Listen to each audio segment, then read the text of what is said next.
Hello বন্ধুরা, welcome back to our new blog. তো আমরা সেদিন সাজেকে কংলাক পাহাড় থেকে নেমে সরাসরি চলে আসছিলাম হ্যালিপ্যাডে। আর এখানে দেখতেই পাচ্ছেন অনেক মানুষজন রয়েছে।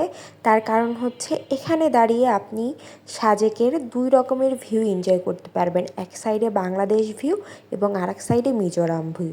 এবং অনেক মানুষজন ছিল, পাশ দিয়ে আপনার বিভিন্ন রকম ফাস্টফুডের দোকান ছিল। আমরা মূলত বিকালের টাইমটা মানে সন্ধ্যার পরের সময়টা এই জায়গাটাতে ঘুরে ফিরে দেখছিলাম। এরপর হাঁটাহাঁটি করে চলে আসলাম আমরা এই ভাইয়ার দোকানে, এবং এখানে আমরা হালিম এবং লুচি নিয়েছিলাম সন্ধ্যার জলখাবারের জন্য, এবং টেস্টটা কিন্তু অনেক ভালো ছিল।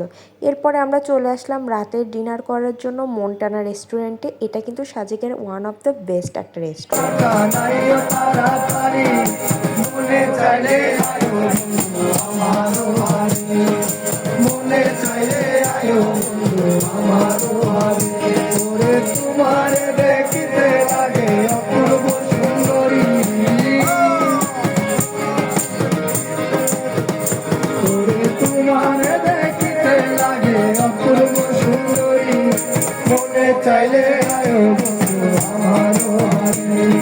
এখানে আপনারা লাইভ মিউজিকের সাথে নিজেদের ডিনার এনজয় করতে পারবেন। এখানে আমাদের চিকেন ব্যাম্বো বিরিয়ানি অর্ডার দেওয়া ছিল, সেটা বানানো হচ্ছিল। আর আমি এই যে এখানে বসে ওয়েট করছিলাম। এটা একটু সময় সাপেক্ষ ব্যাপার লাগে, এর জন্য আমরা অর্ডারটা আগেই করে দিয়েছিলাম।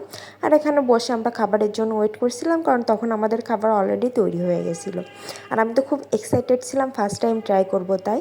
এরপর আমাদের ডিনার চলে আসলো। এটা হচ্ছে সাজেকের মোস্ট একটা স্পেশাল ডিশ, সেটা হচ্ছে চিকেন ব্যাম্বো বিরিয়ানি, মানে পাহাড়ি যে দেশি চিকেনগুলো আছে, মুরগিগুলো আছে, সেইগুলার ব্যাম্বো বিরিয়ানি। আমি এই আইটেমটা ফার্স্ট টাইম খেয়েছিলাম এবং আমার কাছে মনে হয়েছে এটা বেস্ট। তো যারাই সাজেকে যাবেন অবশ্যই এটা কিন্তু ট্রাই করবেন। এটা ট্রাই না করলে কিন্তু অনেকটা লস করে ফেলবেন আপনারা। আর এখানে আমাদের দুজনার কোয়ান্টিটিতে ছিল, যদিও দুজনার জন্য খাবারটা প্রচুর পরিমাণে বেশি ছিল।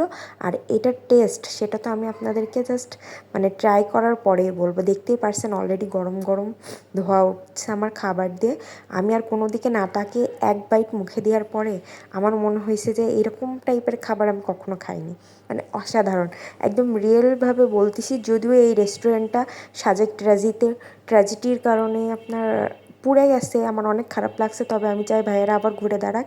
আর এই রেস্টুরেন্টটা কিন্তু আমাদের রিসোর্টের যে মালিক ছিল তারই ছিল। এরপরে আমরা চলে আসলাম রাতের বেলা একটু ঘোরাফেরা করে আমাদের রিসোর্টে। আর নিরিবিলির নাইট ভিউটাও কিন্তু অনেক সুন্দর, দেখতে পাচ্ছেন। রাত্রে চারিদিকে আলো দিয়ে একদম শুনশান নীরবতা। আসলে নীরব ছিল না, ভাইয়ারা না গান গাচ্ছিল। বেশ একটা দারুণ মোমেন্ট তৈরি হচ্ছিল। আমরা তারপরে রাত্রে চলে আসলাম। আর রাতের সাজেক তো আরও বেশি সুন্দর। আর আমরা যেই সময়টাতে গেছিলাম তখন না অনেকটা ঠান্ডা ছিল। আর এরকম বারান্দা খোলা রেখে আমরা জাস্ট নাইট ভিউটা এনজয় করছিলাম। আরও ভিডিও দেখার জন্য আমার আইডিতে ফলো দিয়ে রাখবেন। ধন্যবাদ।